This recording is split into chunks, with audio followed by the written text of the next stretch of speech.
Assalamualaikum warahmatullahi wabarakatuh.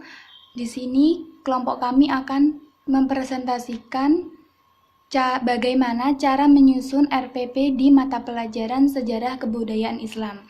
Sebelum kita mengetahui bagaimana cara menyusun RPP di Mapel SK ini, kita harus mengerti apa sih arti RPP itu sendiri.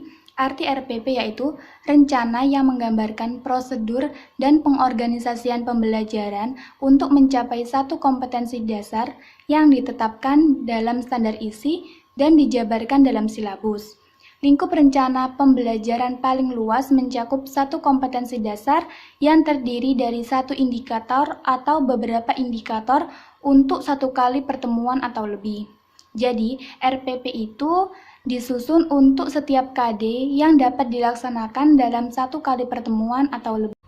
Selanjutnya, prinsip-prinsip RPP. Yang pertama ada perbedaan individu peserta didik. Jadi, di dalam RPP disusun untuk memperhatikan perbedaan-perbedaan dalam peserta didik. Yang pertama meliputi ada jenis kelamin, kemampuan awal, tingkat intelektual, minat, motivasi belajar, latar belakang, budaya, sosial, dan lain sebagainya. Kedua, mendorong partisipasi aktif peserta didik. Proses pembelajaran dirancang dengan berpusat pada peserta didik untuk mendorong motivasi, minat, kreativitas, inisiatif, inspirasi, kemandirian, dan semangat belajar. Yang ketiga, mengembangkan budaya membaca dan menulis. Proses pembelajaran dirancang untuk mengembangkan kegemaran membaca, pemahaman beragam bacaan, dan berekspresi dalam berbagai bentuk tulisan. Yang keempat, memberikan umpan balik dan tindak lanjut. RPP memuat rancangan program pemberian umpan balik positif, penguatan, pengayaan, dan remedi. Yang kelima, keterkaitan dan keterpaduan. RPP disusun dengan memperhatikan keterkaitan dan keterpaduan antara SK, KD, materi pembelajaran, kegiatan pembelajaran, indikator pencapaian kompetensi, penilaian, dan sumber belajar dalam satu keutuhan pengalaman belajar. RPP disusun dalam mengakomodasikan pembelajaran tematik, keterpaduan lintas mata pelajaran, lintas aspek belajar, dan keragaman budaya. Yang terakhir ada menerapkan teknologi informasi dan komunikasi. RPP disusun untuk mempertimbangkan penerapan teknologi informasi dan komunikasi secara terintegrasi, sistematis, dan efektif sesuai dengan situasi dan kondisi. Selanjutnya, komponen-komponen RPP. Komponen-komponen RPP dibagi menjadi 11. Sebagai berikut. 1. Identitas mata pelajaran. Identitas mata pelajaran meliputi satuan pendidikan, kelas, semester, program, atau program keahlian, mata pelajaran, atau tema materi pelajaran yang dibahas, dan jumlah jam pertemuan. 2. Standar kompetensi. Standar kompetensi merupakan kualifikasi atau kemampuan minimal peserta didik dalam menguasai pengetahuan, sikap, dan keterampilan yang diharapkan dicapai pada setiap kelas atau semester pada suatu mata pelajaran. 3. Kompetensi dasar. Kompetensi dasar adalah sejumlah kemampuan yang harus dikuasai peserta didik dalam mata pelajaran tertentu sebagai rujukan penyusunan indikator kompetensi dalam suatu pelajaran. 4. Indikator pencapaian. Indikator pencapaian kompetensi adalah perilaku yang dapat diukur atau diobservasi untuk menunjukkan ketercapaian kompetensi dasar tertentu yang menjadi acuan penilaian mata pelajaran. Indikator pencapaian kompetensi dirumuskan dengan menggunakan kata kerja operasional yang dapat diamati dan diukur, yang mencakup pengetahuan, sikap, dan keterampilan. 5. Tujuan pembelajaran. Tujuan pembelajaran menggambarkan proses dan hasil belajar yang diharapkan dicapai oleh peserta didik sesuai dengan kompetensi dasar. 6. Materi pembelajaran. Materi pembelajaran memuat fakta, konsep, prinsip, prosedur yang relevan dan ditulis dalam bentuk butir-butir uraian sesuai dengan rumusan indikator pencapaian kompetensi. 7. Alokasi waktu. Alokasi waktu ditentukan sesuai dengan keperluan untuk pencapaian KD dan beban belajar. 8. Metode pembelajaran. Metode pembelajaran yang digunakan guru hendaknya dapat menciptakan suasana belajar dan proses pembelajaran yang kondusif agar peserta didik mencapai kompetensi dasar atau seperangkat indikator yang telah ditetapkan. Pemilihan metode pembelajaran disesuaikan dengan situasi dan kondisi peserta didik. Karakteristik dari setiap indikator dan kompetensi yang hendak dicapai pada setiap mata pelajaran. Pendekat mata pelajaran. 9. Kegiatan pembelajaran. 1. Pendahuluan. Pendahuluan merupakan kegiatan awal dalam suatu pertemuan pembelajaran yang ditujukan untuk membangkitkan motivasi dan memfokuskan perhatian peserta didik untuk berpartisipasi aktif dalam proses pembelajaran. 2. Inti kegiatan. Inti kegiatan merupakan proses pembelajaran untuk mencapai KD. Kegiatan pembelajaran dilakukan secara interaktif, inspiratif, menyenangkan, menantang, memotivasi peserta didik untuk berpartisipasi aktif dan memberikan ruang yang cukup bagi prakarsa, kreativitas, dan kemandirian sesuai dengan bakat, minat, dan perkembangan fisik serta psikologis peserta didik. Kegiatan ini dilakukan secara sistematis dan sistemik, mulai proses eksplorasi, elaborasi, dan konfirmasi. Penutup merupakan kegiatan yang dilakukan untuk mengakhiri aktif pembelajaran yang dapat dilakukan dalam bentuk rangkuman atau kesimpulan, penilaian dan refleksi, umpan balik, dan tindak lanjut. 10. Penilaian hasil belajar. Prosedur dan instrumen penilaian proses dan hasil belajar disesuaikan dengan indikator pencapaian kompetensi dan mengacu pada standar penilaian. 11. Sumber belajar. Penentuan sumber belajar didasarkan pada standar kompetensi dan kompetensi dasar, serta materi pembelajaran, kegiatan pembelajaran, dan indikator pencapaian kompetensi. Langkah-langkah menyusun RPP. 1. Menganalisis silabus, meliputi kompetensi inti dan kompetensi dasar, materi pembelajaran, proses pembelajaran, penilaian pembelajaran, alokasi waktu, dan sumber belajar. 2. Merumuskan indikator pencapaian KD. 3. Mengembangkan materi pembelajaran. Materi pembelajaran dapat berasal dari buku teks pelajaran atau buku siswa dan buku panduan guru.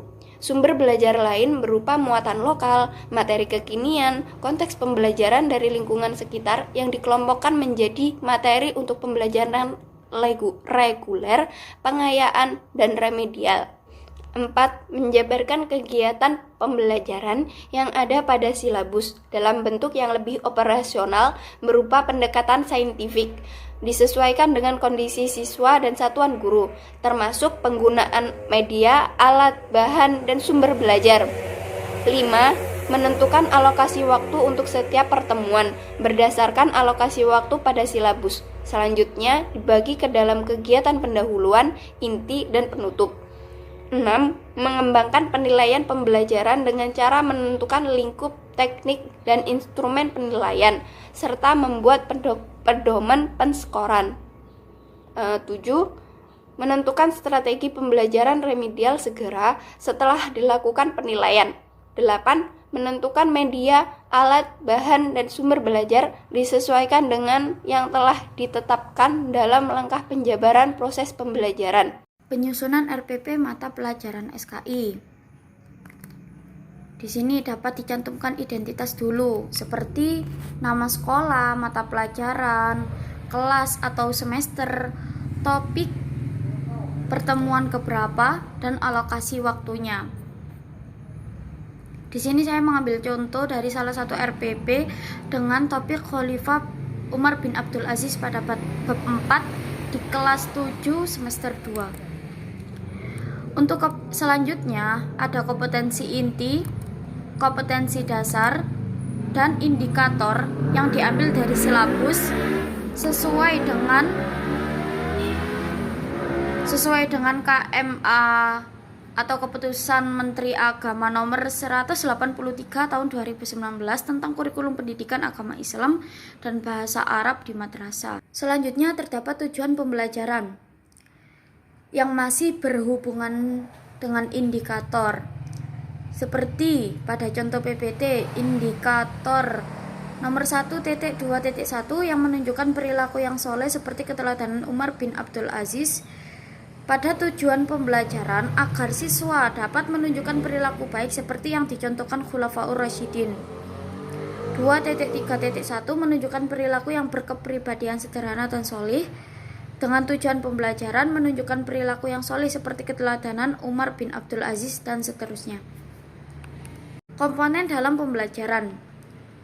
Di sini ada materi ajar sesuai dengan topik yang dibahas atau bab yang sedang dipelajari, yaitu fakta Khalifah Umar bin Abdul Aziz, konsep tentang profil Khalifah Umar bin Abdul Aziz, prinsip mengenai pola kepemimpinan Umar bin Abdul Aziz dan kepribadian Umar bin Abdul Aziz. Lalu ada prosedur yang menceritakan kisah tentang kehidupan Umar bin Abdul Aziz. Media sendiri yaitu diri anak dan audio atau visual. Sumber belajarnya dari buku paket SKI kelas 7 Kemenak, buku SKI kelas 7 3 serangkai, dan multimedia interaktif dan internet. Langkah-langkah kegiatan dibagi menjadi 3 bagian, yaitu pendahuluan, inti, dan penutup. Pada pendahuluan biasanya dimulai dengan perkenalan materi pembelajaran. Ini di pertemuan pertama dimulai dengan perkenalan materi pembelajaran. Yang inti di mana memasuki materi pembelajaran seperti mengamati, menanya, mengeksplorasi dan mengasosiasi. Dan di bagian penutup biasanya guru memberikan tugas dan simpulan tentang materi ajar, lalu mengakhiri. Selanjutnya ada penilaian. Teknik penilaian sendiri ada 3, yaitu kompetensi sikap dengan cara observasi, kompetensi pengetahuan dengan cara tes lisan, kompetensi keterampilan untuk unjuk kerja. Biasanya kompetensi sikap ini guru mengamati sikap siswa lalu dinilai dari sikap siswa mengerjakan tugas atau tidak dan sebagainya. Kompetensi pengetahuan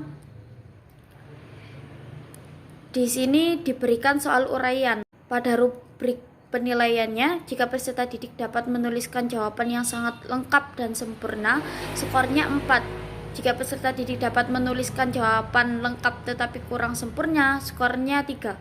Jika peserta didik dapat menuliskan jawaban kurang tepat dan lengkap, jawabannya 2. Jika peserta didik dapat menuliskan jawaban yang kurang tepat dan tidak lengkap, jawabannya 1. Jumlah skor maksimalnya 20. Guru dapat memberikan soal uraian sesuai dengan materi yang dipelajari. Kompetensi keterampilan.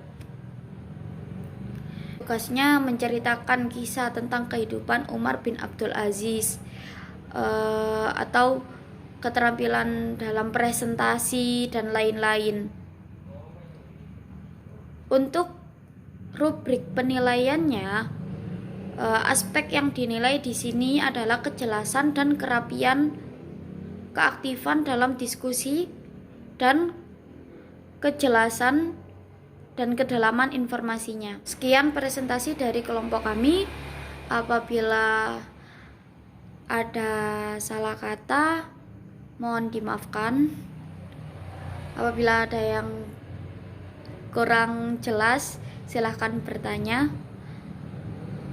Wassalamualaikum warahmatullahi wabarakatuh.